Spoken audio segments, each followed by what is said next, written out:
여러분 안녕하십니까? BTV 위클리 뉴스입니다. 코로나19로 캠핑이 인기라고 하죠. 캠핑카나 트레일러 구입하는 사람들도 많은데요. 하지만 일부 공영 주차장에선 캠핑 차량의 장기 주차로 민원이 잇따르고 있습니다. 반복되는 민원에 아산에 이어 천안시도 캠핑카 전용 주차장 설치를 검토하고 있습니다. 송용환 기자의 보도입니다. 불당동 상업지구에 마련된 임시 공영주차장입니다. 곳곳에 캠핑 트레일러와 카라반이 눈에 띕니다. 어림잡아 10여 대에 달하는데 대부분 장기 주차된 차량들입니다. 요금이 공짜다 보니 갈등이 잦은 아파트 주차장 등을 피해 길게는 수개월씩 이곳에 주차해놓고 있습니다. 장기 주차를 하지 말아달라는 현수막을 내걸어봤지만 효과는 없었습니다. 일부 공영주차장에는 캠핑카의 진입을 막기 위해 진출입로의 높이를 낮추기도 했지만 이마저도 근본적인 대책은 아니었습니다. 시청 민원 게시판과 담당 부서에는 단속을 해달라는 요구가 잇따르고 있지만 위법사항이 아니라 단속은 어렵습니다. 이에 따라 시는 주차제도 개선과 함께 인근 아산시처럼 캠핑카 전용 주차장 설치를 검토하고 있습니다. 시설 개선이라든가 홍보를 통해서 시민에게 협조를 구하고 있는 실정이지만 워낙 이 부설 주차장이 부족하다 보니까 효과가 좀 미흡한 것 같습니다. 그래서 우리 시에서는 이 장기 주차 문제를 해결하기 위해서 어떤 제도 개선과 그 캠핑카 그 전용 주차장 설치를 검토하고 있는데요. 천안시는 전용 주차장을 열고도 자칫 개점 휴업 상태가 되지 않도록 입지와 운영 방식을 보다 면밀하게 결정할 계획입니다. BTV 뉴스 송용환입니다. 아산시가 복합 공영차고지 이용률을 높이기 위해 이용권을 세분화하고 요금 할인을 검토하기로 했습니다. 캠핑카 전용 주차장 역시 아산 시민에게는 요금을 할인해주는 등 활성화를 위한 노력이 이어지고 있습니다. 보도에 김장석 기자입니다. 이달부터 유료 운영에 들어간 아산시 복합 공영 차고지입니다. 대형 화물차 100대까지 주차가 가능한데 이번 달에는 40대가 이용 신청을 했습니다. 다만 더 많은 화물차들이 이용할 수 있도록 이용권에 대한 세분화와 요금 조정이 필요하다는 의견도 나오고 있는 상황. 이에 아산시가 복합 공영 차고지의 이용률을 높이기 위해 현재 정기 이용권을 월간과 연간 두 가지에서 월간과 반기, 연간으로 세분화하기로 했습니다. 아울러 어려운 경제 상황을 고려해 연간권에 대해서는 할인 적용도 검토 중입니다. 연 정기권 이용자에게 할인 혜택을 주기 위해서 5월 달에 조례 개정을 통해서 지금 준비 중에 있습니다. 캠핑카 전용 주차장도 이용률을 높이기 위해 할인에 들어갔습니다. 아산 시민의 경우 기존 한 달에 8만 원에서 6만 원으로 요금을 낮췄고 반년 단위로만 이용권 구입이 가능했던 것을 한 달 단위로도 이용할 수 있게 됐습니다. 아울러 주차장 수평 보조장치 설치로 시선을 개선했고 주차장 이용권 신청도 수시로 변경해 이용객의 편의를 높였습니다. 시민들의 편의를 위해 다른 지자체보다 선제적으로 주차시설을 조성했지만 이용률에 아쉬움을 남겼던 아산시. 요금 인하와 시설 개선 등을 통해 활성화를 꾀하고 있습니다. BTV 뉴스 김장섭입니다. 최근 세종시가 공직자들의 부동산 투기 의혹 논란으로 시끌벅적한데요. 이런 가운데 선출직 공직자들의 올해 재산 변동 사항이 공개돼 눈길을 끌고 있습니다. 일부 시의원은 논란의 중심에 있는 국가산단 인근에도 땅을 소유 중인 것으로 확인됐는데요. 세종시의 땅을 가지고 있는 선출직 공직자들의 현황을 김우순 기자가 살펴봤습니다. 정부 공직자윤리위원회가 공개한 올해 정기 재산 변동 사항을 보면 스마트 국가산업단지가 들어설 예정인 연서면 일원의 땅을 소유한 시의원은 모두 3명이었습니다. 우선 연서면이 지역구인 차성호 의원은 연서면에 2만 7천여 제곱미터를 비롯해 전동면에 2,400여 제곱미터를 가지고 있습니다. 인근 청주시 토지까지 현재 가액이 15억 4천만 원에 이릅니다. 김원식 세종시 의원도 연서면에 10,000제곱미터가 넘는 땅이 있었고 연동면과 조치원읍에도 2,100제곱미터 이상을 소유 중입니다. 토지의 현재 가액만 10억 원이 넘습니다. 이어서 이윤희 세종시 의원 역시 연서면 국가산단과 가까운 곳에 660제곱미터, 연동면에 843제곱미터를 각각 신고했고 이 땅의 현재 가액은 2억 1천만 원이 넘었습니다. 이 밖에 세종시 읍면 지역의 땅을 소유 중인 시의원이 5명 더 있었습니다. 노종용 의원은 서울 세종고속도로 예정지인 장군면 일원에 단독주택과 함께 땅 60제곱미터를 소유 중이고 박용희 의원은 전동면에 1,600여 제곱미터를 비롯해 인근 충남 예산군에도 일부 땅을 가지고 있는 것으로 파악됐습니다. 또 손현옥 의원은 전이면 2곳에 3천만 원에 이르는 1,423제곱미터를 소유 중이고 이재현 의원은 자신의 지역구인 전이면과 전동면에 5,000제곱미터가 넘는 땅을 비롯해 인근 천안시 땅까지 2억 3천만 원에 이르는 토지를 소유 중입니다. 아울러 최평석 의원도 자신의 지역구인 북악면에만 10,000제곱미터에 가까운 땅이 있는데 현재 가액이 17억 5,800만 원으로 세종시 의원 가운데 토지 가격만으론 가장 많은 재산을 소유하고 있는 것으로 확인됐습니다. 한편 세종시 선출직 공직자들의 보다 구체적인 재산 변동 사항은 대한민국 전자관보 누리집을 통해 확인할 수 있습니다. BTV 뉴스 김우순입니다. 세종참여자치시민연대가 세종시에서 이뤄지고 있는 부동산 투기 특별조사를 연서면 이외 지역으로 확대할 것을 촉구했습니다. 이들은 성명을 통해 세종시가 지난 18일 스마트 산업단지에 한정한 조사 결과를 발표한 다음 날 개발 업무를 담당하던 시 공무원이 연서면 이외 지역에서 투기 혐의로 입건되면서 그 한계점이 선명하게 드러났다며 조사 범위 확대 필요성을 제기했습니다. 그러면서 세종시는 2003년부터 계획된 개발 도시고 개발 호재가 여러 시기에 걸쳐 있다며 세종시가 투기 도시라는 오명을 벗기 위해서 공직사회부터 철저하게 일벌백계 행정수도로 나아가는 데 솔선해야 한다고 강조했습니다. 시민단체 관계자의 이야기 들어보겠습니다.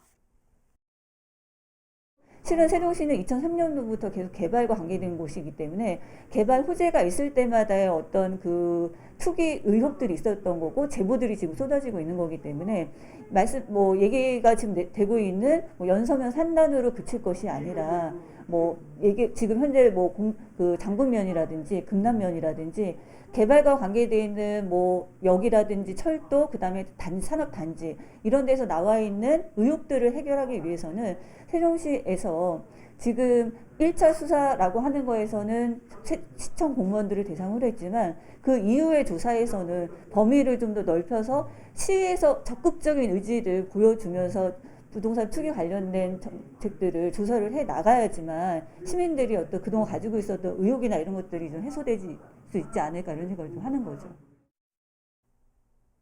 한편 세종시 재산공개 대상자 21명 가운데 2명을 제외한 19명은 지난해보다 재산이 증가한 것으로 확인됐습니다. 이춘희 세종시장은 본인과 가족 명의 재산으로 지난해보다 8억 1,441만 원 줄어든 32억 5,510만 원을 신고했습니다. 이는 경기도 과천시에 소유 중이던 아파트를 자녀에게 증여한 것이 반영됐기 때문입니다. 이 밖에 조상호 경제부시장은 본인과 배우자 명의 재산으로 5억 5,094만 원을, 최교진 교육감은 가족 명의를 포함 9억 6,148만 원을 각각 신고했습니다.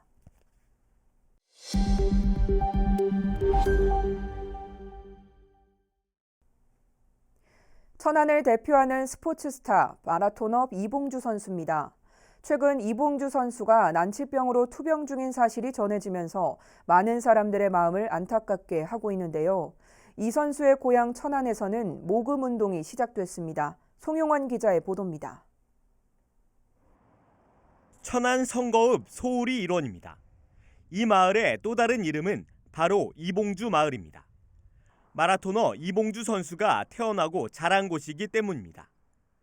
마을로 들어가는 도로명도 그의 이름을 딴 봉주로일 정도로 이봉주 선수는 천안을 빛낸 가장 대표적인 인물로 꼽힙니다. 이런 이봉주 선수가 최근 난치병과 싸우고 있다는 소식이 전해지면서 많은 사람들의 마음을 안타깝게 하고 있습니다. 더욱이 이봉주 선수의 고향 마을 주민들은 남해에 같지가 않습니다. 라고 표현할 방법이 없어요. 솔직히 아쉬운 그 마음밖에는 솔직히 그래요. 뭐 제 친동생이 다친 것 같은 그런 기분이고. 지역사회도 움직이기 시작했습니다. 얼마 전 박상돈 천안시장과 양승조 충남지사가 연달아 이봉주 선수의 집을 방문한 데 이어 천안시 체육회를 중심으로 모금 운동도 펼쳐지고 있습니다. 우리 지역 출신의 마라토너 이봉주 선수가 난치병으로 투병 중이라는 안타까운 소식을 접하고 우리 이봉주 선수 돕기에 나서기로 했습니다.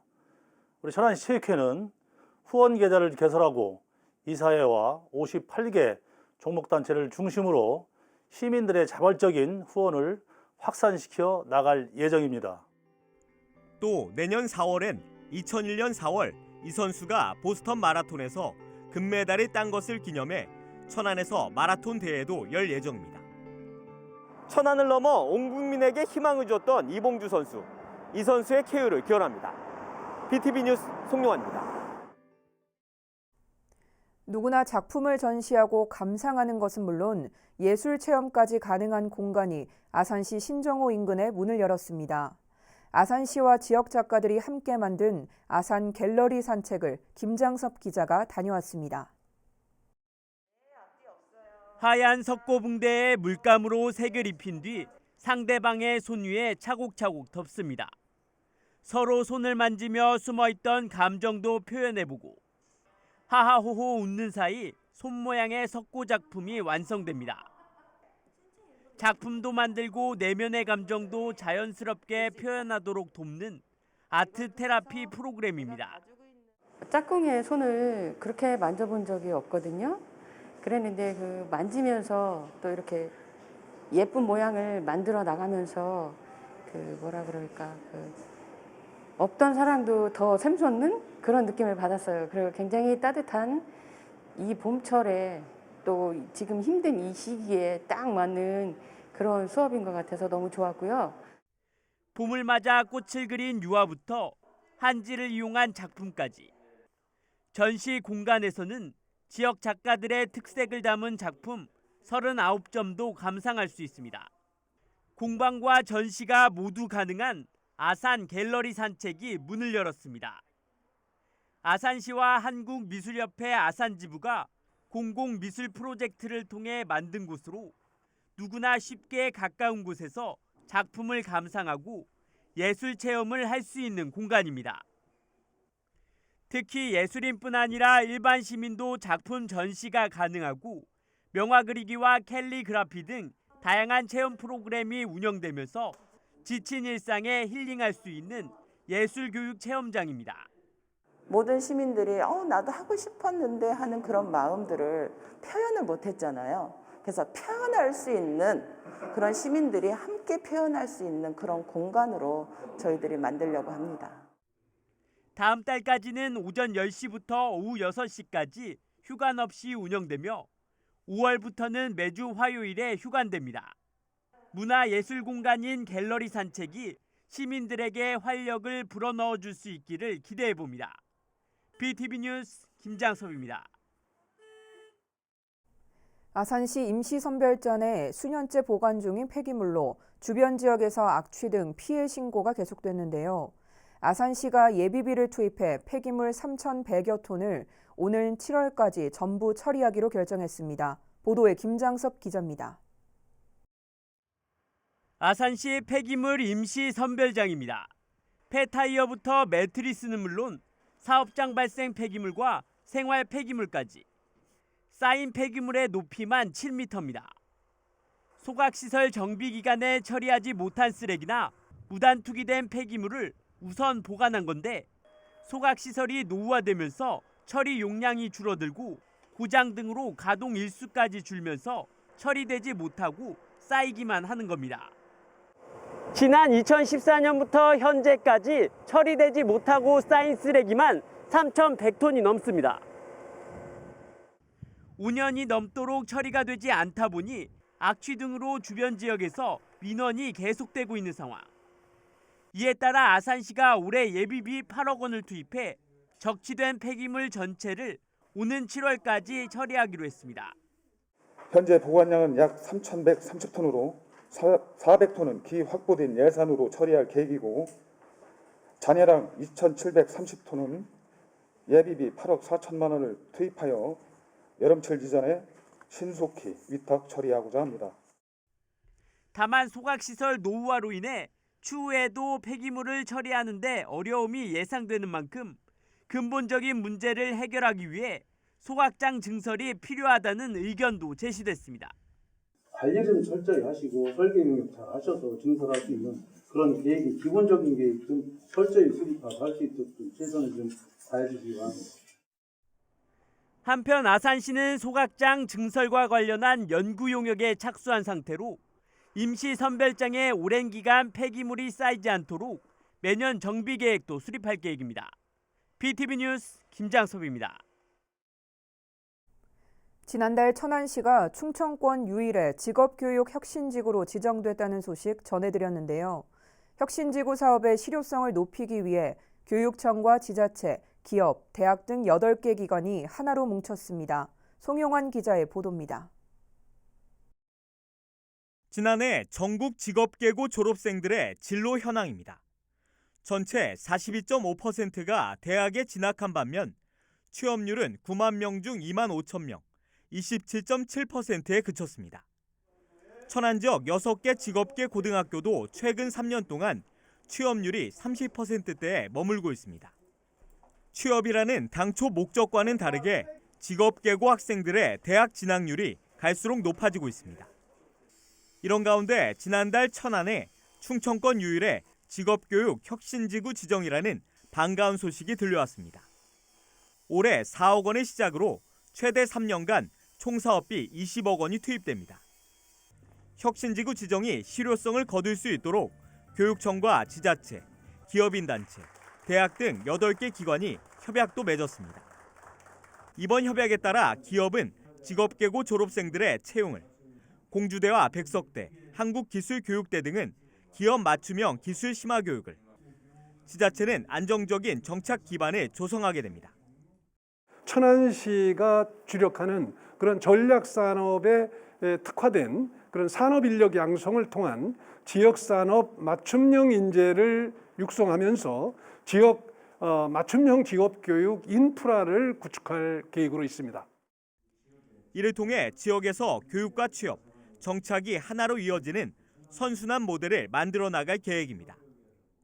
직업교육이 그동안의 학교와 교육청만의 역할이었는데 이제는 지자체와 기업과 대학이 함께함으로써 우리 교육과 취업과 정착을 지역에서 책임져 나가는 그런 좋은 모델을 만들 수 있다는 겁니다. 교육청은 천안혁신지구를 성공적으로 운영해 향후 충남도 전역으로 확대할 계획입니다. BTV 뉴스 송용환입니다. 국가 균형 발전이 중요하다는 것은 누구나 공감하고 있지만 인구나 경제 수도권 집중은 갈수록 심화되고 있죠. 이런 상황에서 정부와 광역자치단체가 지역균형 뉴딜 사업의 협력을 약속하는 협약식이 세종시에서 열렸습니다. 김우순 기자의 보도입니다. 지난 2004년 노무현 정부 당시 있었던 국가균형발전선언 17주년을 맞아 열린 기념식. 지난해 코로나19로 한 차례 연기된 이후 국회의원회관에서 열렸다 2년 만에 다시 세종에서 열린 행사입니다. 이날 행사에선 정세균 국무총리를 비롯해 김사열 국가균형발전위원장과 전국 광역자치단체장들이 참석한 가운데 지역균형 뉴딜을 통한 국가균형발전과 지역경제 혁신을 위해 서로 협력할 것을 약속하는 협약식을 가졌습니다. 이 자리에서 정 총리는 인구의 수도권 집중이 심화되고 있는 문제를 언급하며 전국이 골고루 잘 사는 대한민국을 위해 정부에서 과감한 균형발전 정책을 추진하겠다고 목소리를 높였습니다. 지역 특성에 맞는 지역균형 뉴딜 추가 사업을 적극 발굴하고 지원하겠습니다. 동시에 지역균형 뉴딜 지원을 위한 국가균형발전 특별법 개정안이 조속히 통과될 수 있도록 국회와 적극 협의하겠습니다. 아울러 수도권에 대응할 수 있는 지방의 초광역 협력 사업, 이른바 메가시티 구축을 적극 지원하는 것은 물론 기업이 나서 투자할 수 있고 지역 대학이 혁신의 주체가 되는 지방을 만들겠다고 약속했습니다. 기념식을 공동 주최한 이춘희 세종시장은 국가균형발전선언의 가장 큰 성과가 바로 세종시 출범이라며 최근 국회 세종의사당 설치가 보다 구체화되면서 행정수도 완성에 한 걸음 더 다가가고 있다고 평가했습니다. 방송국을 비롯하는 여러 언론사들이 우리 시의 문을 두드리는 현상을 보고 있습니다. 이러한 흐름을 보면서 세종시가 당초 계획대로 행정수도가 된다면 국가균형발전선언의 취지를 더욱 확실하게 살릴 수 있겠다는 확신을 갖게 되었습니다. 또 이날 기념식에선 국가균형발전의 날 지정을 촉구하는 퍼포먼스도 펼쳐졌습니다. 인구와 경제의 수도권 집중이 계속 심화되고 있는 상황에서 정부와 광역지자체의 이러한 선언적 행동들이 실제 국가균형발전으로 연결될 수 있을지 주목됩니다. BTV 뉴스 김우순입니다. 아산시 둔포면 운용공원 유수지에 오염물질이 유입됐습니다. 지난해 10월 절상유가 유입된 지 5개월도 안 돼 반복적으로 오염물질이 유입된 건데요. 대책이 필요해 보입니다. 보도에 김장섭 기자입니다. 아산 둔포 운용공원 제2유수지입니다. 짙은 녹색 물 위에 기름이 떠 있고 정체 모를 하얀 물질이 띠를 형성했습니다. 가까이 가서 휘젓자 하얀 물질이 뿌옇게 일어납니다. 유수지에 오염물질이 유입됐다고 신고된 건 지난 19일. 민원 신고가 접수된 지 벌써 나흘째인데요. 보시는 것처럼 유수지 내 곳곳에서 정체를 모를 하얀 물질을 확인할 수 있습니다. 아산시가 현장 조사에 나섰지만 아직까지 유입된 물질이 무엇인지 파악되지 않은 상태입니다.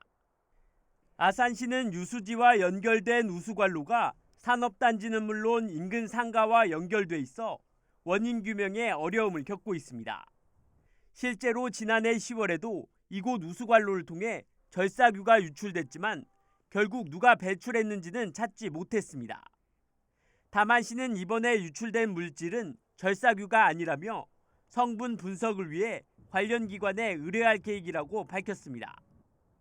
반복적인 오염물질 유입에 시민들은 불편이 큽니다. 주민들이 진짜 코로나 때문에 엄청 많이 이용해요. 지금 보면 이물질이 많은데 이물질도 없애고. 오염물질 유입으로 몸살을 앓고 있는 운용공원 유수지. 오염물질 유출을 예방할 수 있는 근본적인 대책이 필요해 보입니다. BTV 뉴스 김장섭입니다.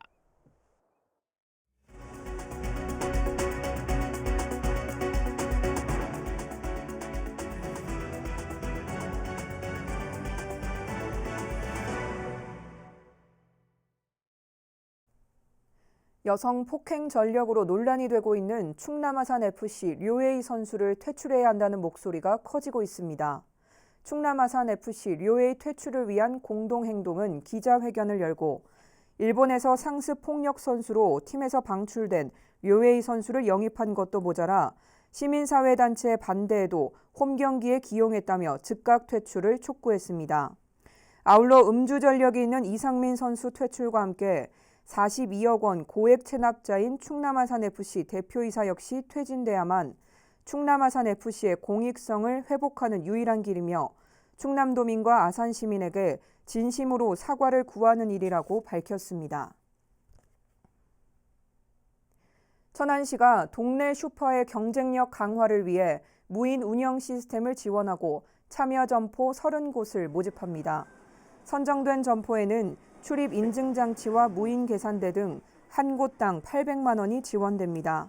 신청 기간은 다음 달 16일까지며 시청 일자리 경제과로 방문해 신청하면 됩니다. 천안시 농업기술센터는 본격적인 영농철을 맞아 농기계 순회 수리와 안전교육을 실시합니다. 수리 부품 2만 원 이하는 무상으로 진행되며 2만 원이 넘는 경우엔 초과된 금액만 내면 됩니다. 농업기술센터는 오는 10월까지 총 100차례에 걸쳐 읍면지역 마을을 순회할 예정입니다. 이상으로 BTV 뉴스를 마칩니다. 시청해주신 여러분 고맙습니다.